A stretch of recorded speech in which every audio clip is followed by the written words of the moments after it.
welcome to the Stateside Soccer Show. My name is Jordan Wiegand, and with me, as always, is the man with no plan today, as we just kind of are winging it today after we just did stoppage time. We're like, we got time.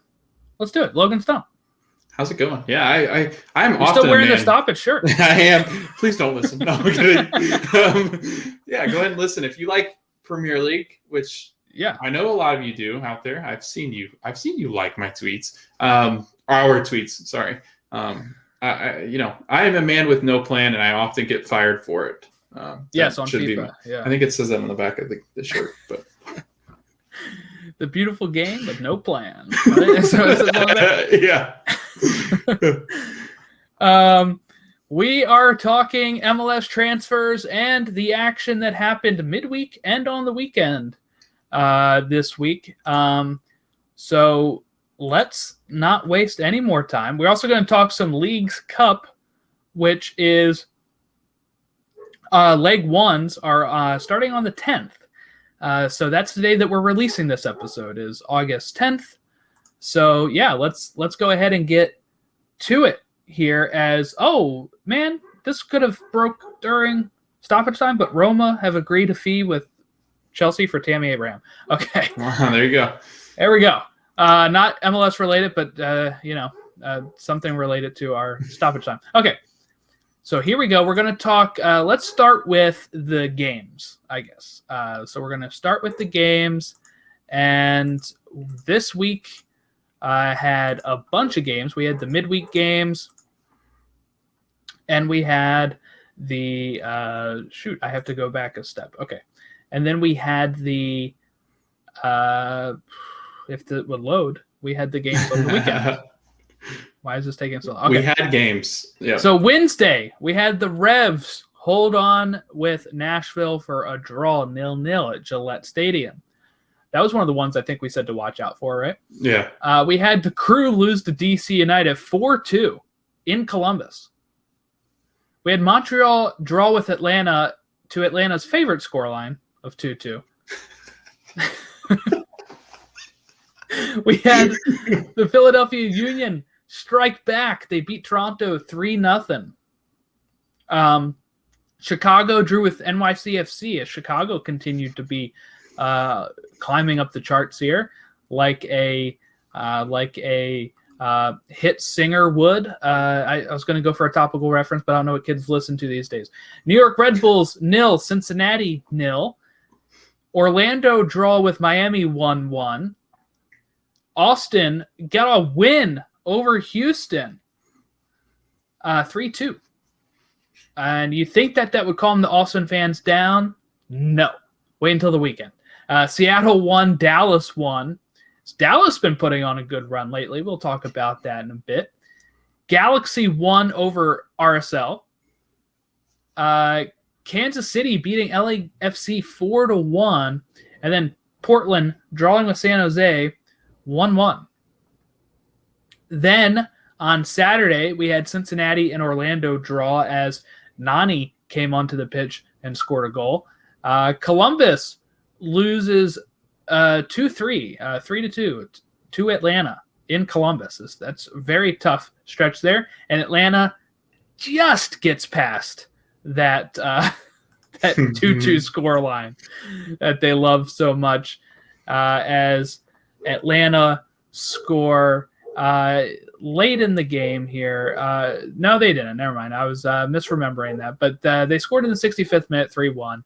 Santos scored a penalty late on to make it 3-2. Then we had Minnesota 2, Houston 0. TFC 2, NYCFC 2. Dallas got the win over Austin 2-0. That's where Austin fans are really upset because they rested a lot of players. Colorado 0, Kansas City 0, and then Portland 3-2 over RSL. Then on Sunday, we had Chicago beat New York Red Bulls 2-1. Miami getting one over on Nashville somehow, 2-1. The Revs continuing to roll on, winning 2-1. I forgot that this was the scoreline of the day. San Jose 2, LAFC 1. DC United 2, Montreal 1. And the only game that did not end that way is LA Galaxy 1, Vancouver 1, as we were hoping for a winner in that match to make it another 2-1 scoreline. But they had to ruin it for us. Okay, so what sticks out to you with all that right there? As we're going to look at the standings in a bit, but just any of those scorelines that really shocked you here? I was going to say LA and Vancouver 1-1. That's just not acceptable for our betting friends. No, but in all seriousness, I think the biggest things that really stand out to me, I guess the Columbus losses. A team that we all predicted, literally everybody. I think if you go down the line and look at most people, they predicted Columbus to be this like juggernaut in the East, right? But now, they are very vulnerable. It's a team that is currently sitting in 7th, but there are teams that are just like sneaking up and kind of keeping even with them that I don't think many thought. Like if I started the season, Jordan, and I said DC United and Montreal and Columbus are going to be battling for the 6th, 7th spot in the playoffs, you probably would have thought I was nuts. You'd have been like, you don't watch much FIFA. Not FIFA. It's not FIFA. It's called MLS. You're right. I don't watch FIFA. Much FIFA. I don't either. But no, I think that's the biggest thing. I think when you look at this, these score lines, I think Columbus and just the concerns. I know people keep going, they're coming around. They'll come around. No, they'll be better. They've been playing bad all year if you look at the metrics. Yeah, and you look at Molino, you're like, okay, he's going to be coming around. He's going to be playing. Well, he's having a hard time finding consistent playing time. He's been injured. It's just been a really tough stretch for Columbus. And kudos to DC and Montreal. They've really taken advantage of an Atlanta team that's been underperforming, a New York Red Bulls team that's underperforming, and then Chicago, Miami, Cincinnati, and Toronto that's just been awful. So, yeah, I think the biggest thing for me is Columbus. It's shocking to me. 3 straight losses, and they play Fire next. If they lose to the Fire, it might be a dumpster fire at lower.com field, or what do they call the thing? So we got New England in first. 10 points up on Orlando. Orlando has a game in hand, though. Got Orlando in second with 30. Then NYCFC in third. Philly in fourth. Nashville down to fifth now. DC up to 6. Columbus in 7th, like you mentioned. Montreal in 8th. New York Red Bulls in 9th. Atlanta in 10th. Chicago rising up to 11th. They've been getting some wins here and there. Miami in 12th. Cincinnati in 13th. And guess who's back on bottom in the East? Toronto. As Miami has leapfrogged them with the big win against Nashville. So a lot going on in the East here. I'm still starting to think that line might be at 8th place now because there's a 4-point gap between Montreal and New York. Anything can happen. But I do think you're looking at Montreal on up as being legitimate contenders for the 7th spot. And that means that, unless if Red Bulls really kick it in the gear, but they haven't. Atlanta still haven't. Chicago starting to, but they're actually, when you look at them, they're 6 points back of Montreal and 7 points back of Columbus. So that's going to take a bit to get going. But it's a lot going on here in the East.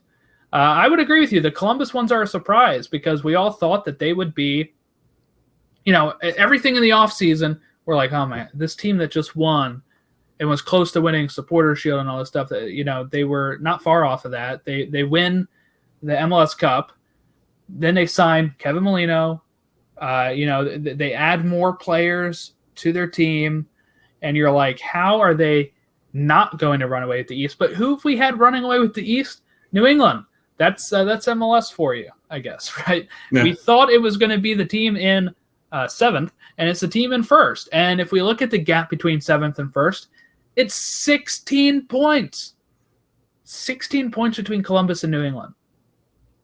At this point, I think New England is Supporter Shield favorites, right? We've kind of talked about it with Greg when we had him on. But, even Seattle has slowed down at a point. Their injuries caught up to them. New England, while they are missing Carlos Heel, and saw a lot of sentiment on Union Twitter yesterday that New England isn't as good as their record shows. I really think that, because Union played the Kids last night. They went out there, had fun. Paxton Aronson scores his first goal in his first start. A lot of excitement there, but Union had chances. They had chances to win and to equalize that game, and they didn't. But also, this is not a full-strength New England that we're looking at to say that, this is really their second game without Heel, right? So it is they're going to need that buffer zone there too, and they have that buffer zone with the 10 points, and I think that they're in a pretty good spot. I just don't know who else challenges them for Supporter Shield other than Kansas City and Sounders, but they've kind of both hit some rough patches at times. Yeah, and I think to highlight just a couple things, Montreal lost 4 of their last 5. They drew that 5th match. I would say Columbus lost 3 of their last 3. Sorry, Red Bulls lost 3 of their last 5. You're looking at Atlanta United, Chicago, and Inter, who have actually drawn and then won. So it's like they're gaining some ground. But it's like that 7th spot is more about like who's gonna blow it rather than who's gonna take that spot. It just seems like those teams are in a weird place. DC United, had it not been for Bruce Arena and just his storm of games here and just how well New England's playing, how the Sounders are playing, and maybe Peter Remise, but I do think Hernan Losada's got to have some votes for manager of the year just because of, this is a team that, people were picking 13th, 12th, maybe wooden spoon if things fell correctly. And I know we had them low, so it's, I think it. Well, I did have them low, but I said in our preview show, I said it really depends on how hot they get out of the start and with Hernan Losada. And I thought he was going to be the difference maker, and he has been. He's been really great for them, and it's crazy to see them climbing these charts. Yeah. And like you said, New England, I guess the class of the East, the class of the whole league, I think they're in a different realm right now. But again, Carlos Heel, is he going to miss more time than expected? There were reports out there where Bruce, not reports, there had been things that Bruce had said in a press conference where he said that the injury is not as clear as they hoped it would be. It's more of like a muscle issue, and they're hoping that as time goes on, he can get healthier. But that kind of injury seems like one of those ones that just kind of lingers. So it'll be interesting to see how New England bounces back. I think this year they're actually set up better just because the way Buchanan's been playing, the way Books has played, the way Bo's played. I think that this team looks better than they looked last year without Heel, because I think they've gotten enough games underneath themselves to feel confident that they could do this without Heel. But that being said, if they get to playoff time and he's still missing, you might see this team take a little bit of a step backwards just because that's a really big piece that you need. And I think because they're so confident right now, anything could happen to where if they start getting beat a couple of times without Heel, it could get ugly. But again, they're a beatable team. Yeah, they're a beatable team, and that's what MLS is. While this in any other league, you're looking like, okay, I think this is already over, right? To the point of now, you're like, we're gonna get in the playoffs, and something's gonna happen, and they're probably gonna lose before they get to the cup or whatever. Same way everybody was looking at the Union last year and like, they're so good at home, they do all this stuff, and then we play Revs at home and lose. And we'd beaten them so many times to get to the Supporter Shield at our home, and it just happens like that sometimes. So we'll see. Let's quickly talk Western Conference then here. Kansas City is now on top in the West. Crazy. They have 34 points to Seattle's 33. They have the even amount of games played with 18. LA is at 32 points. Then you have Colorado, Minnesota, Portland, and LAFC. Portland is kind of flirting with they're up and down in these playoff standings. Yeah. You have Salt Lake in 8th. Dallas, who's risen all the way up to 9th now with 21 points. San Jose in 10th with 21 points. Then you have Houston, Austin, and Vancouver to round it out right now. Austin fans very upset that they benched a lot of players away from home, saying it disrespected the fans. My question is, wouldn't it disrespect them more to bench those players at home when most of your crowd is a fan? So I don't know when else you're supposed to rotate. And I get it. They're like, Pochettino finally found his rhythm. You benched him. He won, player of the week or whatever. But I don't know. Look, Josh Wolf is not going anywhere this season. So really, if you're Wolf in or Wolf out, you got to just buckle up, because he's staying this season at least, and then the pressure probably will be on him next year if things don't improve. But you typically don't hire a first-time manager if you're going to just ship them out in the middle of the season. So now, obviously, you can still be upset about that. And I think what you have to direct that towards is Precourt, because he had hired him before Claudio Reyna even took over as a general manager. So it's not even like Claudio Reyna picked him. So I think that's where you kind of have to direct that towards is Precourt. How many times do we talk about how these teams have to nail their managers? Atlanta going through a huge tough time after nailing their first hire, suffering through the next hires. That Miami hasn't nailed them. Cincinnati hasn't nailed them. You don't want Austin to become one of those. But really, I think it shows Precourt was just happy to get the team in a new market that is a rising market than he was about ever really putting a team that's going to win out there. Yeah, they don't score. They don't create. They don't do a whole lot in attack. I think that the defense was something that I know I was harping about early on, but I mean, their defenses look probably better than anybody, and a lot of that has to do with Stuver. But I think with Josh Wolf too, I think part of the excitement is there because Greg Berhalter is doing well with the U.S. men's national team, and it's kind of like that same system. He grew up under Greg as a coach. You're looking at Josh going, "Hey, man, where's our success?" But they just don't have. Think about this, Austin. Like, you don't have the players in place yet. Like, you're the ones that are so hard on your players, just like you should be. But you've got to remember, like, Redis is he going to be there next year? Like, are these players going to be there next year? Are they going to bring in somebody? Precourt's going to spend money. Trust me. He's very proud, right? He's been very, very adamant about bringing a team to Austin. Wanted to leave Columbus. He's going to spend money, and probably lots of it. And you're going to become a pretty big soccer city, I think. It's going to take time. Success isn't born overnight. Atlanta got lucky. Look at the rest of the teams. Orlando sucked forever. Cincinnati's going to suck forever. I mean, it's going to – sorry, Cincinnati. I don't mean to put off anybody, but it's part of the process, right? LAFC had a ton of money. They went out and spent a ton of it. Precourt didn't just inherit a pocket full of cash like they did in LAFC. LAFC built a stadium in a city that doesn't ever let people build stadiums in it. So it's, that's how much money and influence this team has. LA is a city that people want to go to. Austin's just up and coming. People aren't going, I'm going to go to Austin, Texas. Give it time. I get it. I understand as an Orlando fan. And I know I haven't been around long, but I mean, that was a really rough stretch that Orlando went through before Oscar got here. And once Oscar got here, it was fine. And I think that that's something that's coming to Austin. I just don't think you need to think it comes immediately. I get you want your team to play well, but this team is, I mean, attack-wise, it's a bottom-of-the-league team. They just don't have anything. Expansion teams in every sport, too, really do struggle. They do. Typically. You don't get a lot of Atlantas where they just kind of come in and blow. And then I know Houston fans will say, well, we came in and won the league back-to-back years. That was a move from San Jose to Houston, and they didn't have to build a new squad. They just took all their same players. And not as many teams. And it was a team that was really good in San Jose that they moved to Houston. So, not really the same situation there. Look at the table, though, Jordan. Look at the West. 1 through – okay, so we said 1 through 8, 9, if we're being friendly in the East.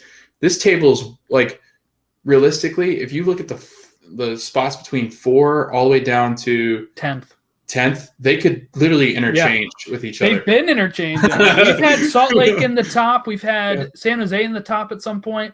Portland's we've had Houston in the top at some point.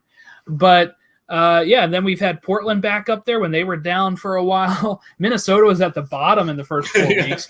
I mean, it's crazy what's going on in the West. And now you also have the winner of the Western Conference being up for grabs with Kansas City, Seattle, and LA all within 2 points of each other, which is Colorado could be crazy. There if they win their Colorado, games. they're only 4 points back of LA. And that's what we're talking about, the top 4 spots that everybody wanted to covet. 3 of those have kind of staked that claim unless they continue to fall. But I think those 3 are pretty much locked in, and it's looking like going to be between Colorado, Minnesota, Portland, LAFC for that 4th place. Mm-hmm. I don't think many other teams can get up to 4th. I'm not looking at I think Salt Lake and Dallas and San Jose could sneak into the playoffs, no doubt. But I think that where we have to draw the line for 4th place is probably LAFC. Is there concern for LAFC? I mean, they've dropped games here. They haven't won in 5 matches. Carlos Vela, 5 goals. Not really that creative.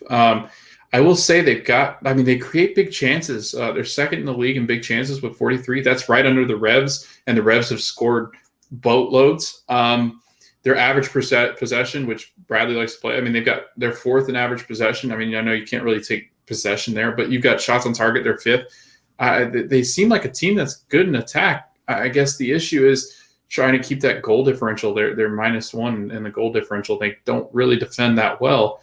But, I mean, is this a team, Jordan, that you think, if you're looking at the ones there, that you're most shocked by?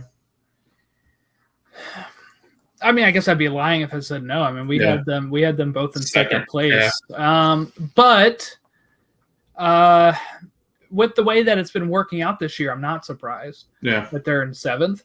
And I think that they could slip out of there, and you could have a team like Dallas who's hot to go up. But it really all depends on – this is where we're going to start getting into that time where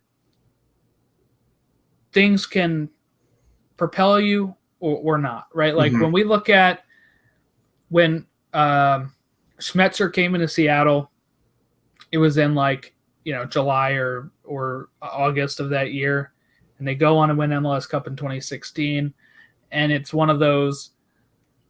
It's never too late, and you know what? I think with the LAFC, if they can get healthy, if they can figure out what their issues are, if they can just make the playoffs, I still wouldn't want to face them in the playoffs. And I know people will be like, well, they haven't actually done anything in the playoffs. Why would you say that? Because it's how MLS is, man. I mean, this happens, right? Crew weren't the number 1 seed in the East. Some of these teams are never like the team that's number 1 in their conference that goes on and wins the whole dang thing. So, what? I mean, if Kansas City win the West, they have a shot at winning MLS Cup, but they haven't won MLS Cup since 2013, and they've been constantly in the top of the West. So I might be like, there's upsets that happen. But I definitely, if LAFC get hot enough at a certain time, I wouldn't want to face them at all. You would want to face a team like LA Galaxy, who have given up 28 goals, or Portland has given up 29. LAFC has given up 25, but they're still not giving up as many goals as LA Galaxy and Portland. So if I'm in the playoffs, I'm like, give me Portland or Galaxy at this point. If I think that I can stop them from scoring, then I have a pretty good chance of scoring on them. I can't wait till we get the playoffs. I really can't. That's October or something. Can't wait for that. And beginning of November. I think it's the 2nd week of November. It's going to be a lot of fun. Yeah. Vancouver at the bottom along with Austin. I'm starting to think maybe Austin could go for wooden spoon, but they'll get something out of the season. Yeah, there you go. Some sort of trophy. Right. Not the one you want, but no. How many people can say they won wooden spoon, right? You got to collect them all. You got to collect them all at some point. But yeah, so I think they should be a little worried. They are. The fans are freaking out. But I think that it's if I'm Vancouver fans, I'm like, oh, we can't even beat the expansion team. We can't even jump over the expansion team right now. Vancouver started off top of the West. They beat Portland week 1. Yeah. Then have just plummeted. They've only had 3 wins, so they've only won 2 games since week 1. But yeah, if I'm a Vancouver fan, I'm like, look, we need to get Austin at the bottom because we are not an expansion team. We should be doing better than we are. Where did we have Vancouver? We had them last place. Yeah. There we go. Yeah. We're nailing that. We got it right. We're nailing it. the only thing we're nailing right now. Our Austin thing is not looking so hot. We have them 10th. They're in 12th. That's possible. I guess. Yeah. They're only a few points off. But, I mean, like, we didn't have them, like, in the playoffs, right? So, we're good there. No. Houston and RSL are going down to the point where I'm feeling pretty good about those picks. I mean, RSL can go back up, but our playoff teams are pretty solid. If you look at our playoff teams compared to that playoff bracket right there that you would have, I think we both have it. No. Yeah. You have Rapids out of it. Yeah, and you have Galaxy. Or no, I have Galaxy out of it. You have Rapids out of it. Yeah. But so we would just move Dallas out. Yeah. But Dallas can still get in. Right. They're only 2 points out. So we might have picked the 8th team. We're still alive. We're still alive. We look good. We're looking good. Well done. Except that, our supporter shield and MLS Cup. Thanks. For people that don't remember, we have, because you can't see it if you're listening, we had Portland winning supporter shield, and I had Minnesota winning the cup, and you had LAFC winning the cup. And we had Montreal with the wooden spoon, and that has not been the case at all. Montreal's up there. So, all right, let's talk some, I guess, transfers and trades that happened, right? So we had Florian Velo, if I said that right, from the Red Bulls, going to Cincinnati. That went through on the 7th. I guess I'm not really sure why, right? I guess maybe he wasn't playing a lot at the Red. I mean, it's a lateral move at this rate right now. Yeah. We had Federico Navarro signing from Talleres, if I said that right, Talleres, going to Chicago on the 6th. That was for €5 million fee there. Tyler Blackett going from Nottingham Forest to Cincinnati, left back. Lucas Estevez going from Palmeiras to Colorado on loan. Theo Bear going from Vancouver to HamCam. That's a cool team name. On loan. We had Sebastian Ibiega going from NYCFC to LAFC. Center back. That might help LAFC a bit, huh? Some depth in the defense. They need it. Florian Jungwirth going from San Jose to Vancouver. Iko Para got balled out of his contract for Minnesota. He hasn't played in like 2 years. Mm-hmm. I'm thinking his career is done at this point. I think it's concussion stuff that happened, unfortunately. Nicholas Benezet going from Colorado to Sounders, left winger. Nico Hamilanian going from QPR to LA Galaxy. He's a left back. He's on loan till the end of this year. Luis Araujo going from Lille, the Liga 1 champions. Yeah. To Atlanta United. What a downgrade for him. I was going to say, and he played there too, so it was like... Yeah, he played there, yikes. But, he's going for €10 million to Atlanta United. Leo Chu going from Gremio to Seattle Sounders. The big one that we got to talk about here. Yep. Jeremy Ebobisse going from Portland to San Jose on a trade for 1 million GAM. Apparently it was salary cap things that they had to kind of let him go. People are saying it works for both sides. I know a lot of Portland fans upset about this move. But it sounds like they were pretty convinced he wasn't going to stay in Portland much longer anyway. They was going to try to go overseas. So maybe this does work for them to get $1 million of GAM. And now, San Jose gets something that can maybe help them go up a bit of the charts, and letting him play as a 9, I would hope, because everybody knows Ebobisse's a 9, but they always play him as a wing for whatever reason. But what are your thoughts on this trade? I like it for Ebo. I think it allows him, like, I know it's a move way down the table, but I think it allows him to get into a position where I think he's going to be effective. I know they've been playing Shofis like a striker at times, and Cade Cowell at times will play striker, But I think they've come to realize Cade Cowell might have been better as a winger. So I think with Christian Espinoza, Cade Cowell, and Shofis, those are really good creative attacking players. If you add Jeremy Ebobisse into that mix, like that's a really, really good front four that I think that I don't know if San Jose's got enough in the tank right now to do anything about it. I know their defense is oftentimes sketchy. It's skeptical in the way that you think about a team that needs to make a playoff push. You'd be skeptical about the defense and Marcinkowski and his development. But I think with Ebobisse, I mean, there's just moments with Ebobisse, and you can correct me if I'm wrong. I know in MLS is back, he's played well. But, I mean, this is a move, I think, that's like one of those change of scenery. I think it helps. It gets Portland, I guess, some money that they can do something with later on. I know that, this really helps with San Jose in scoring goals. So I guess I agree, but I think it actually is more beneficial for San Jose. I think they found a future striker, a future 9. So I think that's something that they were looking for, and it's something that will help San Jose. So I'm excited for it. I hope he gets a chance to kind of prove himself on one of these U.S. men's national team rosters, because I do think he's one of the ones left that has a lot of talent that I think could be beneficial to Greg. If it's not now, it might be down the road at one of these cups or one of these matches. But I think that Jeremy's going to get some time here in San Jose to finally prove himself. Ebobisse. We had Pedro Veit going from Independiente del Valle to Vancouver. We had Busio officially from SKC to Venezia.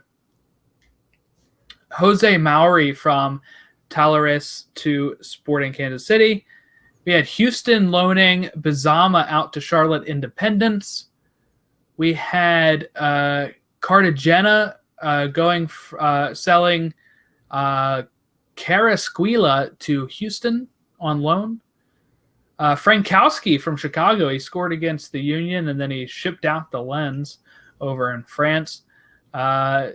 We had the Galaxy bring in from Frankfurt Dejan Joveljic. Sam Vines officially moving on from Colorado to Royal Antwerp.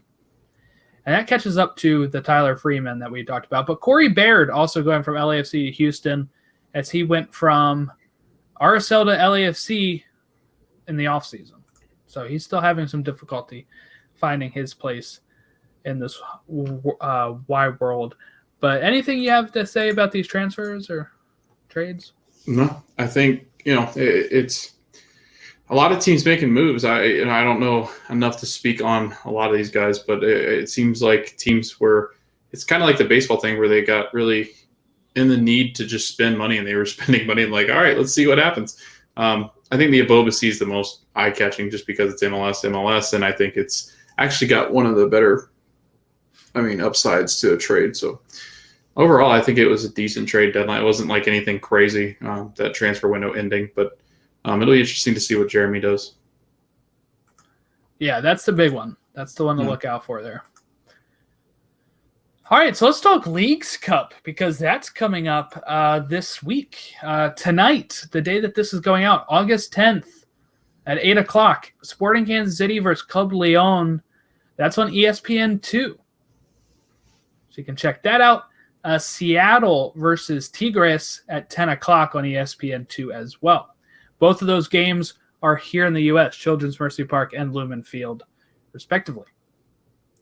Then on Wednesday at 8 o'clock, we have NYCFC versus Pumas, and that's at Yankee Stadium, and that's on ESPN Plus and TUDN. Then, Champions League, we have Monterrey versus Cruz Azul at 10 o'clock in the semifinals on Wednesday. Then on Thursday, we have another Leagues Cup match. We have Orlando versus Santos Laguna at 7 o'clock on ESPN Plus and TUDN. Then we have at 10 o'clock Club America versus Philadelphia Union at Azteca Stadium on FS1, Univision, and TUDN for Leg 1. Leg 2 is scheduled in September. So should be a fun midweek here.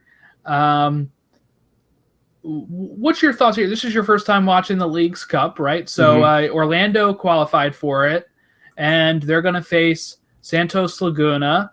How excited are you to see them play against some continental competition?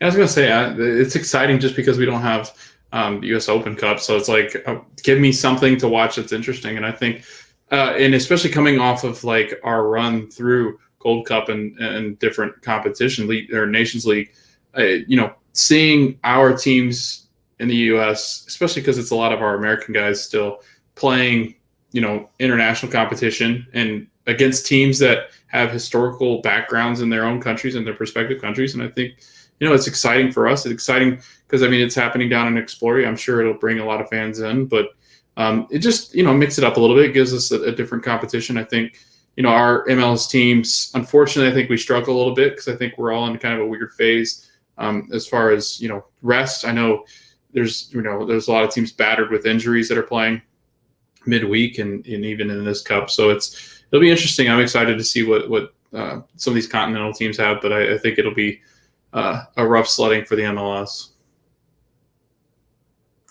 Yeah, we'll see how these teams do. I do like that there's a lot of good teams in this though now. Yeah. I'm feeling pretty good about the way SKC are playing, the way Orlando's been playing, and NYCFC have been playing well. But these are some pretty big matches here. We'll see how they go. I'm excited. And then we have the Union, Club America. Not so excited for that one. I'm feeling very nervous about that one. 10 o'clock on Thursday against Club America in Azteca Stadium. Not going to be a lot of fun, I don't think, with the way the Union have been playing recently. And that's why they benched a lot of players this week to play the kids, rest up for that game. Friday, we have a league match, San Jose versus Vancouver at 10:30. That's on ESPN+. Then on Big Fox, it looks like, Big Fox on Saturday, we have Minnesota versus Galaxy at 6 o'clock. Then we have Montreal versus New York at 8 o'clock. And we have NYCFC versus Miami at 8 o'clock. Toronto versus New England, 8 o'clock. Add another 3 points for New England. Then you have Dallas versus Kansas City at 8:30. And Houston versus Colorado at 8:30. And Salt Lake versus Austin at 10 o'clock. All of those games are on ESPN Plus, minus that first game, that Minnesota-LA, because that's on Fox, the main network, Fox. Then on Sunday, we have Atlanta United versus LAFC at 4 o'clock. That's on ESPN Plus. No, just regular ESPN, sorry. Chicago versus Columbus. Chicago has been on a good run of form. Columbus hasn't. Who wins? Chicago. Could you imagine? This is not at lower.com field, though, either, so maybe Krug wins. Draw, 0-0. Nashville versus DC United, which should be a really good game, 7 o'clock. And then the Cascadia Cup matchup of Portland versus Seattle on FS1 at 8:30 p.m. Really excited for that one. That was the one I was originally eyeing to go to at the beginning of the year. So I'd like to go see what scoreline I would have seen. Right? Yeah. That's what I want to see. The game you would have seen. The game I would have seen. I can watch it on TV instead. Oh. But yeah, man, we got a jam-packed weekend. And then we have anything midweek next week? That's what I'm checking. Yeah, Tuesday, Wednesday. There's matches. Oh, wow. Yeah. Speaking on the Cascadia thing for just a second. Yeah. About an hour ago, Brian Schmetzer was interviewed because Jordan Morris's name appeared on the league's cup roster. And they said, while that was certainly a mistake, Schmetzer was also quoted in saying his current timeline for Jordan Morris is the start of the playoffs. Wow. Very interesting. That would be crazy. That'd be fun. That'd be great. 30 minutes of Jordan Morris. Oh, man.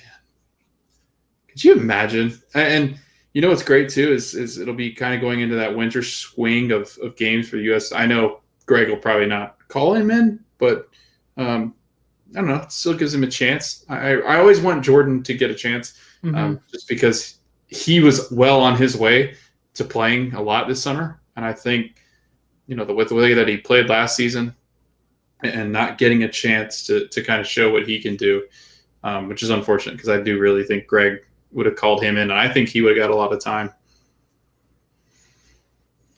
Yeah, I think. Wow, that's interesting. I didn't know. I didn't hear that. So that's pretty interesting to hear that he could be ready to go for them. That's nuts. Second week in November, because he tore it in February. I want to say like February, March. Yeah, probably February. It was before the season started, right? Yeah. So I think it was like what he'd loaned, so he probably had to move before. So it's probably that transfer deadline. So he probably tore it in February because he'd been there for a little bit before he tore it. Mm-hmm. So it's still a quick turnaround. What is that, 9 months? Yeah, compared to what it used to be for some of these athletes. Yeah. It is crazy how much faster it's going. Yeah. Yeah. But yeah, we do have those midweek games next week. So. Coming in hot and heavy here. Yeah. All right. Anything else that we forgot to touch on here? The women's did win gold bronze. Sorry, they got third at the Olympics, so that's a pretty good big deal, huh? I mean, compared to where we could have ended, where we thought they were. Yeah, they are who we thought they were. It's time to kind of hit a reset, I think, and get some of the younger players. And I think the U.S. has a wealth of talent, especially when they're younger too. And so I think that'll be interesting to kind of watch the change of guard, just because it's coming and it needs to happen. But I think this kind of shows where some of our older players are getting to the point where they just can't do it at the elite level like they could. And these other teams have gotten better. So I guess the other news was the Toronto FC took the interim name off of Javier Perez. So he's currently head coach Javier Perez with Toronto. So yeah, he got promoted after having right as they're starting to dip back down again. Yeah, quite a little spell back towards the bottom. It makes sense though. I mean, you're probably not going to find anybody to really put in there at the rest of this. For the rest of this year, we're already like more than halfway, right? Month wise, anyway. But schedule wise, we're at 19 games at most. Yeah, we're more than halfway through at this point. There's no reason to try to get somebody in there when you can give them a fresh year to kind of construct everything and get them ready to go. But who knows? Maybe they'll just keep him as, because you can make him not interim right now and then say, hey, we're giving you faith. And then if he still doesn't turn it around, you could be like, we're letting you go. Yeah, and I have heard that Gabriel Heinze and Chris Armas they're looking for a job. Yeah. Let's just hire Chris Armas and then grow hair and then. Could you imagine if they signed him back again? They're like, wait. I don't know if that's ever happened in the history of sports where it fired and then I guess that's kind of Jose from Chelsea to back to Chelsea years later, but yeah, a little different because a little bit. Chelsea weren't like last place when they let him go. Man, I'm really excited for this DC Nashville game coming up here. So I think that's one I'm circling right now. Are there any that you're circling right now for the weekend that you're like? I mean, obviously that Cascadia game, but it just doesn't have the same. I mean, it'll be intense. Don't get me wrong, but it just doesn't have the same. Just because I guess they're not playing as well as they normally are. I don't know. I guess if I'm picking other than the one that you've picked, I want to say, I guess just because of the allure. No, you know what? Never mind. I found one that I like.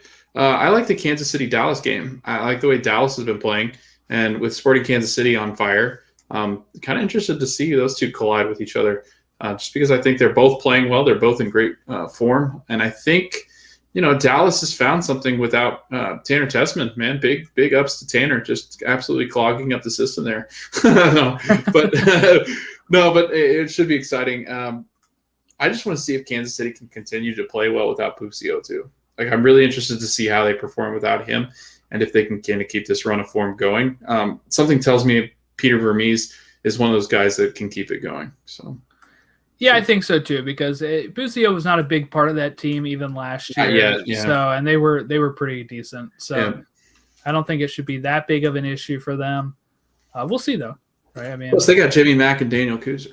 So yeah.